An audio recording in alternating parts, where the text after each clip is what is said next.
জমিদারি নেই, নেই জমিদার, তবে জমিদারের বংশধর এখনো রয়ে গেছে। অভাব অনটনে জীবনযাপন করছেন একসময়ের প্রতাপশালী রায় পরিবারের নরেন্দ্র কুমার রায়ের নাতপুত জয় রায়। বয়স এখনো 25 হয়নি, অথচ কাঁধে নিয়েছেন সংসারের দায়িত্ব।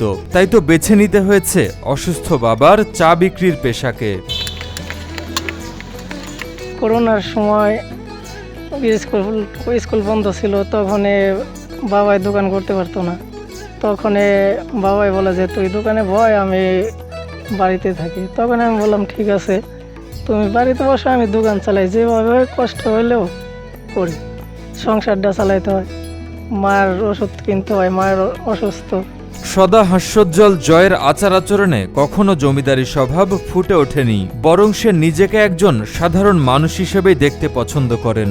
3-4 বছরের দোকানদারি করে একটা বাড়িতে কারেন্ট আনছি, একটা খাট কিনছি, বোনের বিয়ে দিছি একটা, মার 4-5 বার হাসপাতালে নিতে হয়েছে এই 5 বছরে, বেশি 5 বছরের বেশি হয়েছে, নিয়ে হয়েছে 5 বারে হাসপাতালে ভর্তি হয়েছে। এই নিজেরও পড়ালেখা করতেছি, নিজের একটা আছে ছোটখাটো একটা চাকরি বাকরি করার।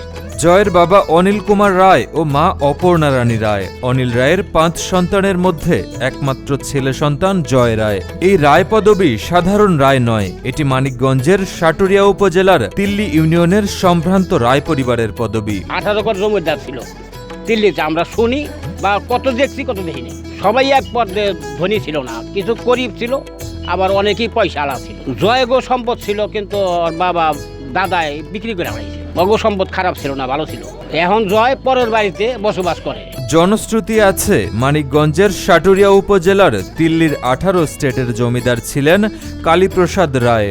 ছেলে শারদা প্রসাদ রায়ের অধীনে ছিল সাটুরিয়ার বালিয়াটি, করটিয়া, তেওতা, নাগরপুর সহ বেশ কয়েকটি জমিদার পরিবার। দিল্লির রায়পুরা, সেখানে রাত্রি অন্ধকারে নদীতে বিলীন হয়ে গেছে তাদের 3 তলা বিল্ডিং সহ, কিছু লোকও ক্ষয়ক্ষতি হয়েছে ওখানে।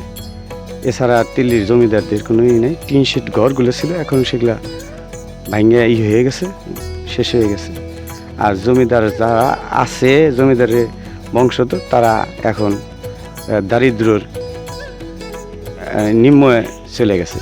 কোনো এক রাতে নদী ভাঙনে পুরো জমিদার বাড়ি তলিয়ে যায়, অনেকেই মারা যান, অনেকে চলে যান ভারতে। বাকি যারা ছিলেন তাদের জীবনযাপন ছিল খুবই মানবেতর। এদের পূর্ব ঐতিহ্য এসে বাড়িঘর যা ছিল, এক রাত্রিতে বাজার বাড়িঘর সব নদীতে বিলুপ্ত হয়ে যায়।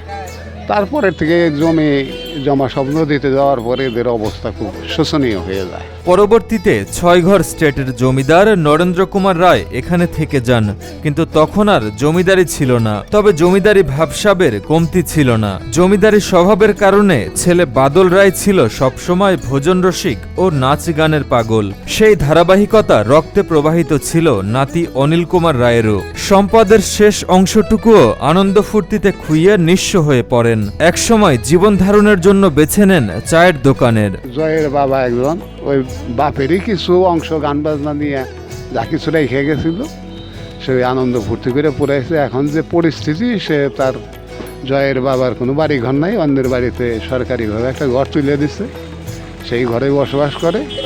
জয়ের ছেলে এসে অত্যন্ত অমায়িক ছেলে, সে তো বাবাই পারে না বিদায় বাজারে ওই স্কুলের জায়গায় ছোটো একটু ভাঙ্গাচোরা ঘর উঠিয়ে ওই চা বিক্রি করে। বাবাই পারে না বিদায় বাবার সাথে জয় সহযোগিতা করে। জয় রায় শুরুতেই পেশা হিসেবে চায়ের দোকান বেছে নেননি, কিন্তু করোনায় বাবার শারীরিক অবস্থা ভালো না থাকায় দোকানের হাল ধরতে হয়। সেই সাথে কাঁধে চেপে বসে সংসারের বোঝা। তবুও জয়ের হাসির শেষ নেই। নিরহংকার জয়ের মনে কখনো বংশীয় ব্যাপার কাজ করে না। চা বিক্রেতা হলেও এলাকার লোকজন তাকে বেশ সম্মান করেন। খুবই নিরীহ ছেলে, সে বাজারে বাপে চার দোকান করত, সেই দোকানে এসে বাবার পাওয়াটা হঠাৎ করে ভেঙে যায়, তখন সংসার চালানোর মতো কেউ নেই। জয় লেখাপড়া করতো, তার ফাঁকে ফাঁকে সে চার দোকান করে এবং চার বিক্রি করে সংসার চলে। আসতে হলে মানে একটা চিন্তা হলেও বুকে রেখে ওটা হাসতে হবে, সামনের দিকে এগাতে হবে।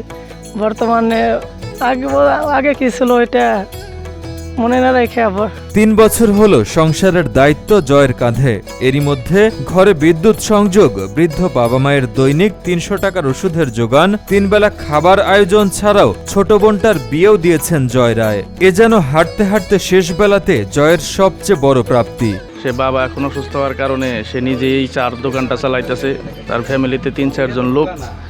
আসলে ফ্যামিলি সংসার চালাইতে গেলে ওর অনেক কষ্ট হয়। সারাদিন দৌড়াদৌড়ি করে চা বিক্রি করে 300-400 টাকা ইনকাম করে এই দেওয়ার সংসার চালায়। ছেলেটা অনেক ভালো, অনেক কষ্ট করে পড়াশোনার পাশাপাশি সে চার দোকান করে। ছোট ভাই জয়কে নিয়ে বড় বোনের যেমন কষ্ট, তেমনি ঠিক বড় ভাইয়ের বিষয়ে কিছু বলতে গিয়ে ছোট বোনের অহংকারেরও যেন শেষ নেই। প্রতিবেশী থেকে শুরু করে চায়ের দোকানে নিয়মিত আসা লোকজন অকপটে শোনালেন জয়ের জীবনযুদ্ধের উপাখ্যান। তাদের ভাষায় জয় জয়ই, জয়ের বিকল্প দ্বিতীয়টি নেই। কিন্তু ছোট ভাই হিসাবে সে, আমার বাবা যখন এক পা ভাঙ্গা পড়লো করোনার টাইমে, তখন আমার ভাই এই চায়ের দোকানে জড়িত হলো। বা তখনও লেখাপড়ার সাথে করে, লেখাপড়া করার পরে এই পাশাপাশি দোকানটা কইরা আমার ভাই বাপের চিকিৎসার বহন করে, সংসারে হাল ধরে।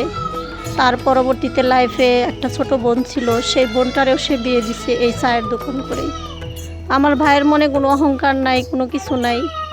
আমার ভাই সোজা সরল, কিন্তু কিভাবে যে এই চায়ের দোকান কইরা মাডা প্রতিনিয়তই হাসপাতালে ভর্তি থাকে। তো এইগুলো খরচপাতি সব আমার ভাইয়ের চার দোকান থেকেই বহন করে।